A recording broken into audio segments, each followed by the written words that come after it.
Baik, Assalamualaikum warahmatullahi wabarakatuh. Selamat pagi. Pada kesempatan kali ini kami ingin mempresentasikan wawancara terhadap narasumber untuk mengetahui pandangan mereka dengan berbagai latar belakang yang berbeda tentang konsep bela negara.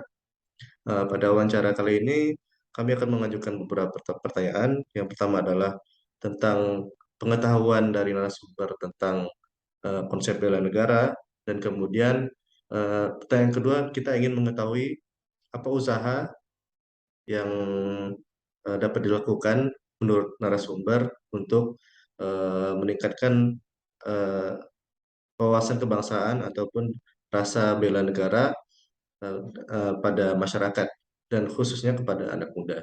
Dan kemudian yang terakhir, eh, kita ingin menggali apakah narasumber memiliki pandangan tentang apa saja potensi atau sumber dari eh, AGHT dalam kehidupan berbangsa dan bernegara.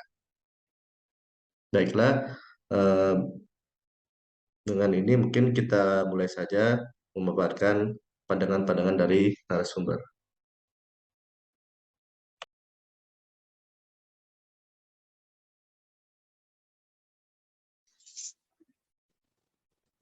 Assalamualaikum warahmatullahi wabarakatuh. Waalaikumsalam warahmatullahi wabarakatuh. Selamat sore Bapak Abdul Jalal, SE MSI, selaku Ketua Program Studi Manajemen Fakultas Ekonomi Universitas Maritim Raja Ali Haji. Terima kasih atas kesempatan dan waktunya pada sesi wawancara pada hari ini berkaitan dengan wawasan kebangsaan. Mungkin langsung saja Bapak dengan pertanyaan pertama. Pertanyaan pertama adalah apa yang Bapak ketahui mengenai bela negara, Bapak? Baik, terima kasih kepada Saudari Eski.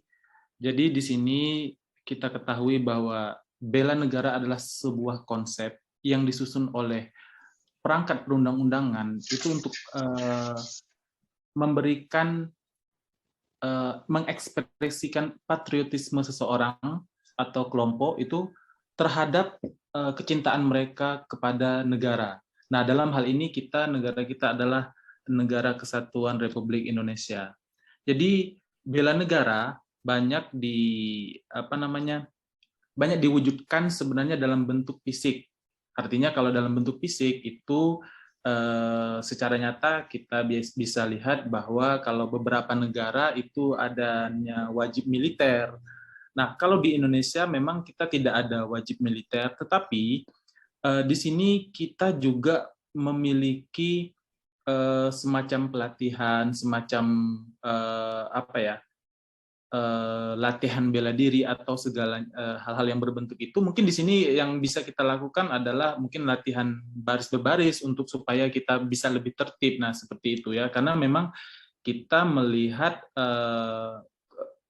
ancaman untuk secara fisik mungkin agak kurang gitu ya untuk adanya agresi, karena kita melihat posisi kita ya kayaknya Indonesia untuk secara agresi seperti itu, agresi terhadap serangan-serangan dari luar, kita melihat itu Indonesia relatif aman lah seperti itu. Makanya kita mungkin tidak memakai konsep adanya wajib militer. Tetapi walaupun begitu kita mungkin akan lebih banyak menuangkan rasa jiwa bela negara kita dalam hal non fisik. Misalnya kita bisa menuangkannya tuh dalam hal-hal seperti kita memajukan bangsa dengan cara kreativitas dan budaya, kemudian dengan kemampuan kita belajar dengan mengharumkan nama bangsa, ataupun lewat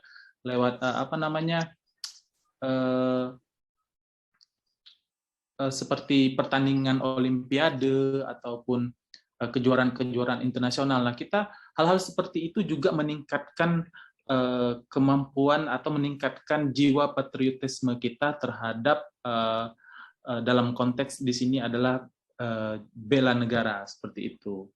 Oke, baik Bapak, terima kasih. Mungkin langsung pertanyaan kedua, apa saja upaya yang dapat dilakukan untuk membuat masyarakat sadar akan pentingnya bela negara, khususnya pada generasi muda sekarang nih Pak?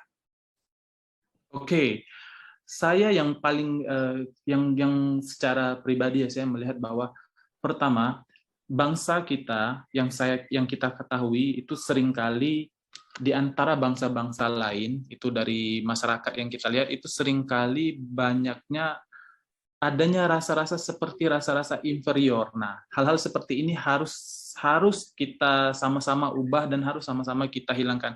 Maksud saya inferior di sini kita sebagai bangsa yang sudah pernah terjajah dahulunya mungkin sampai 350 tahun atau 3,5 abad oleh Belanda sejak 1750-an ya, tahun 1750-an sampailah kepada tahun 1945 baru dianggap merdeka. Nah, jadi ada rasa inferior, ada rasa bahwa memang bangsa kita bangsa yang lebih dianggap rendah. Nah, ini yang kita tidak mau. Kita di tatanan internasional kita adalah sesuai dengan Undang-Undang Dasar, kita ingin adanya persamaan hak dan persamaan ialah hak segala bangsa. Jadi itu sama gitu. Jadi kita pengen meningkatkan rasa semangat dan rasa jiwa patriotismenya itu harus meningkat. Misalnya dengan cara apa? Kita bisa lakukan dengan cara meningkatkan kemampuan belajar siswa, kita meningkatkan kemampuan masyarakat dari segi ekonomi, meningkatkan kemampuan dari segi skill masyarakat seperti itu, sehingga bangsa kita ini dikenal oleh bangsa lain dalam hal yang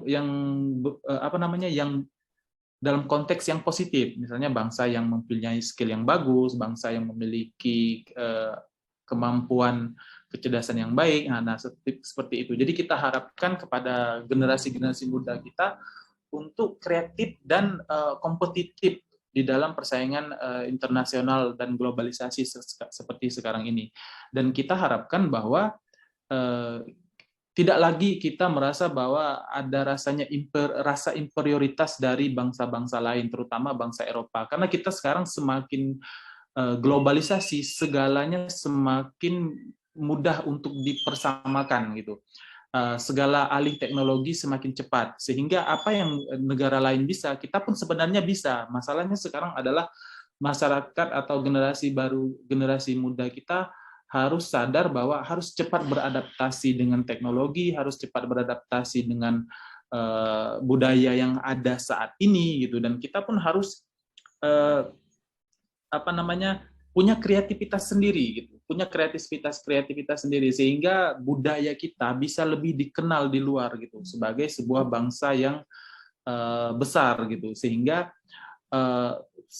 semakin posisi Indonesia sebagai salah satu negara besar di dunia itu semakin nyata. Mungkin seperti itu.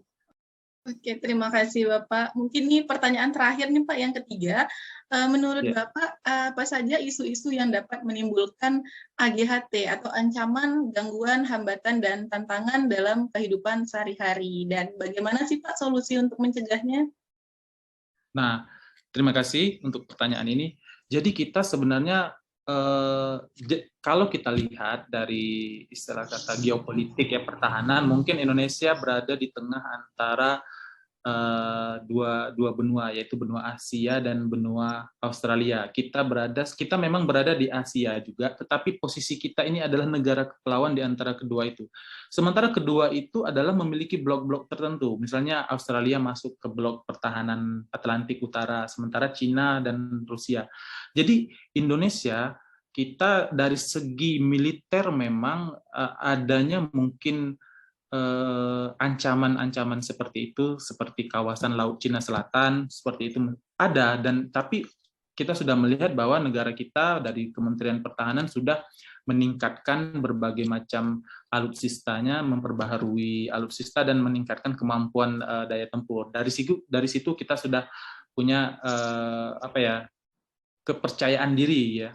Nah, kemudian apa sih gangguan lain misalnya? Solusinya sudah ada. Kalau yang dari pertahanan mungkin pemerintah sudah mengatasinya karena melihat adanya ketegangan gitu antara NATO ya dan blok timur, blok ini ya, Rusia, Cina gitu. Nah, Kemudian ancaman apa lagi yang lebih nyata?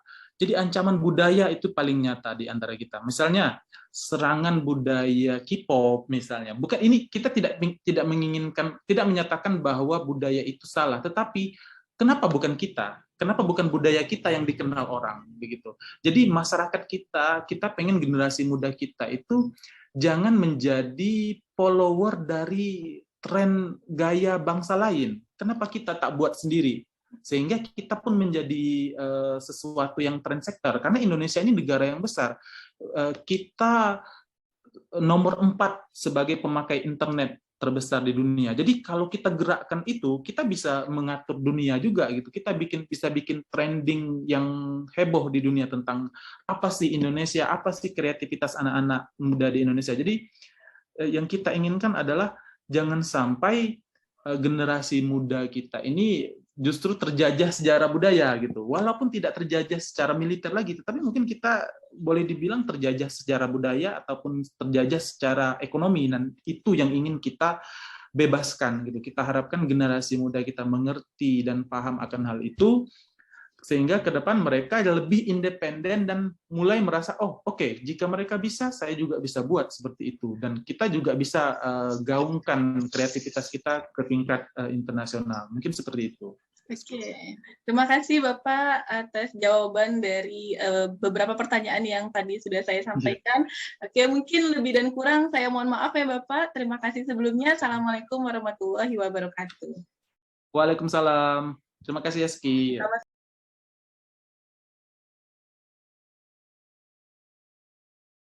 Oke, baik.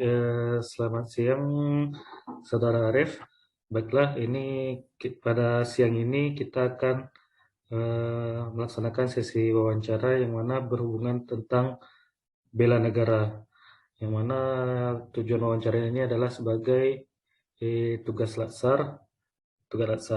Baiklah, untuk pertanyaan pertama, yaitu apa yang Saudara Arif ketahui tentang bela negara?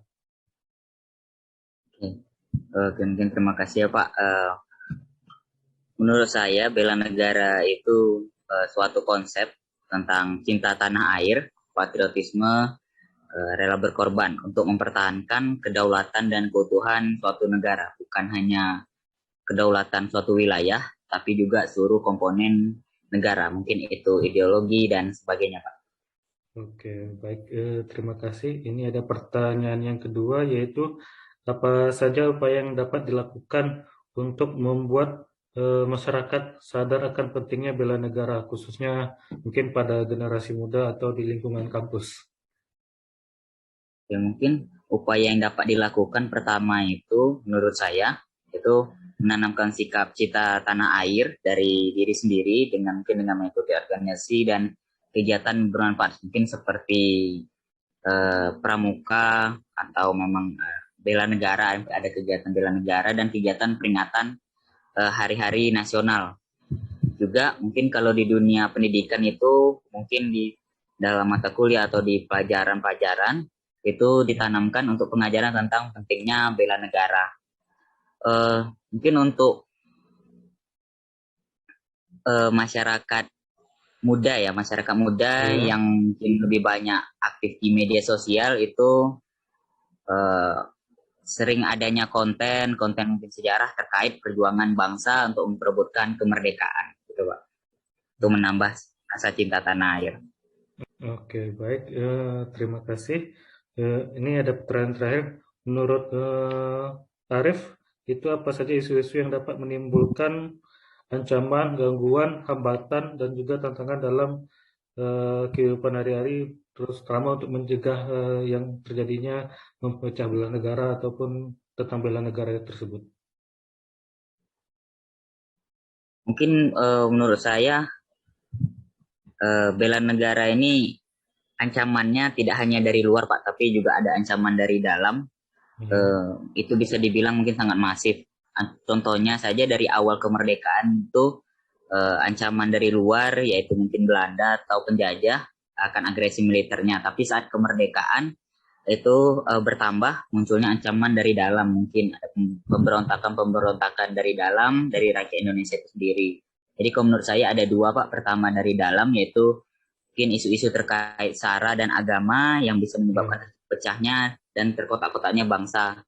Semana kita tahu negara kita dengan sebuah Bhinneka Tunggal Ika, berarti kita ini dari bermacam-macam suku menjadi kesatuan. Jadi seharusnya mungkin lebih sampingkan jika ada masalah hal terkait SARA dan agama, karena kita ini multikultural. Tapi dengan catatan kita tidak boleh menyimpang dari ajaran agama dan budaya kita, saling menghormati.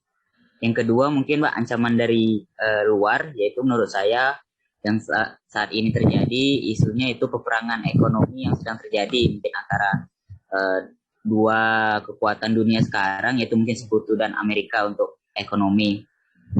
Sekutu Amerika dan Cina. Menurut saya sebuah ancaman, tantangan, hambatan sekaligus itu kesempatan.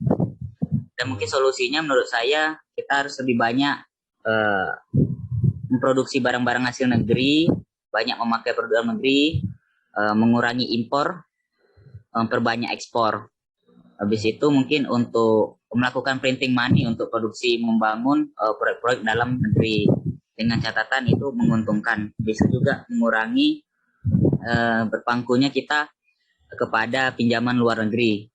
Jika mendapat investasi dari luar negeri untuk proyek dalam negeri, itu mungkin investasinya tidak lebih dari 40%, karena mungkin bisa mengakibatkan kendali penuh dari investasi dari luar negeri tadi. Mungkin gitu Pak. Oke, baik. Terima kasih penjelasannya tentang seputar bela negara. Semoga apa yang kita bahas kali ini dapat bermanfaat bagi kita semua. Kalau wabillahi taufiq hidayah, wassalamualaikum warahmatullahi wabarakatuh.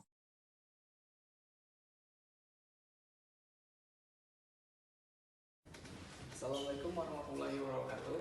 Waalaikumsalam warahmatullahi wabarakatuh. Selamat siang Pak. Selamat siang.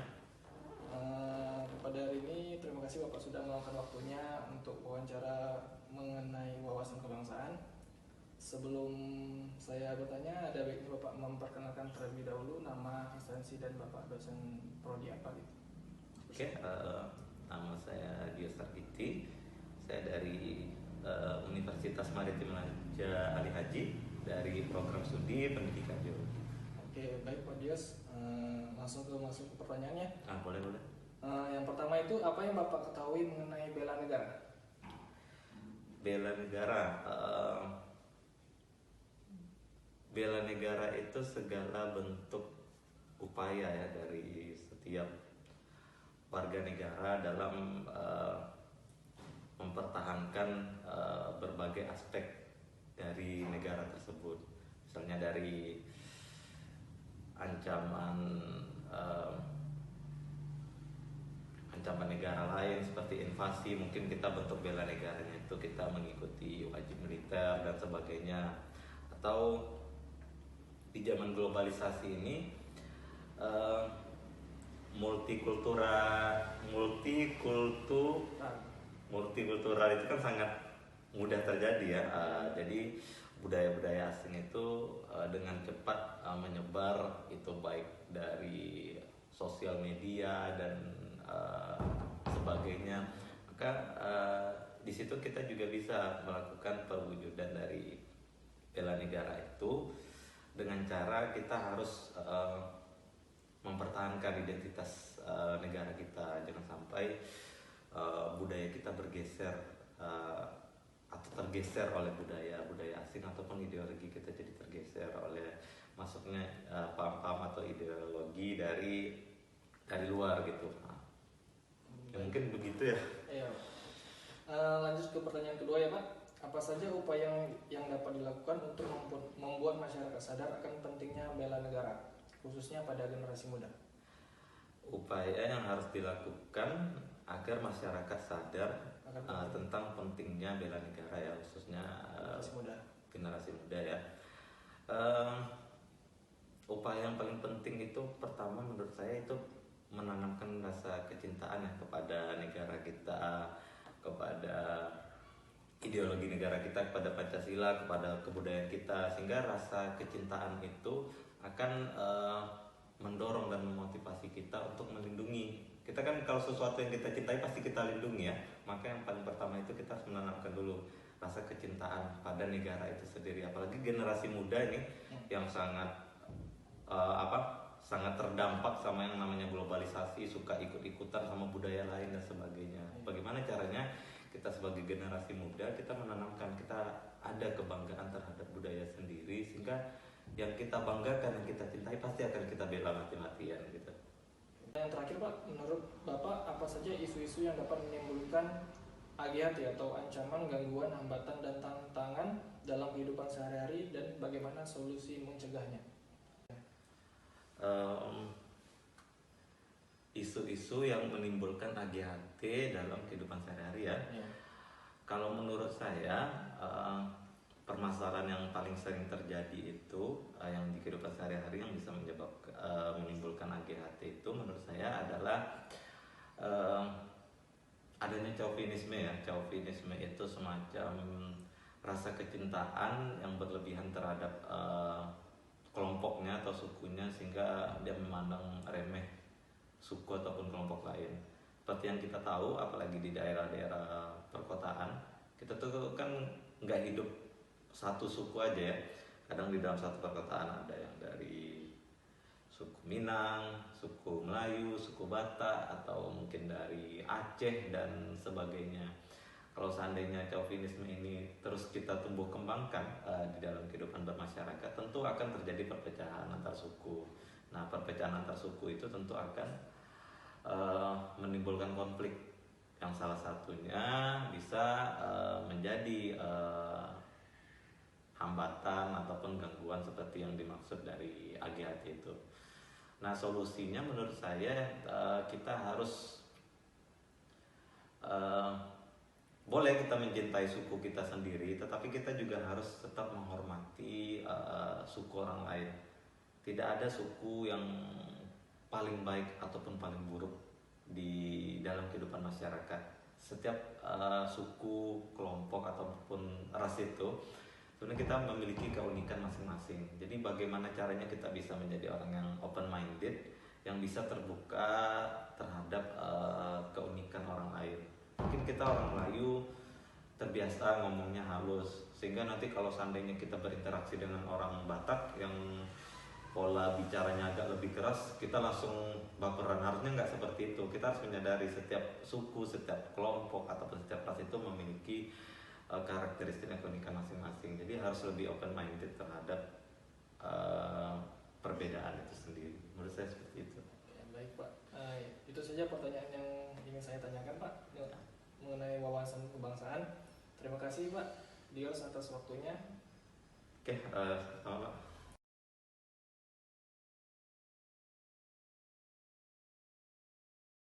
Sesungguhnya, seluruh warga negara Indonesia memiliki wawasan tentang kebangsaan negara serta rasa bela negara, termasuk para narasumber yang kami wawancarai.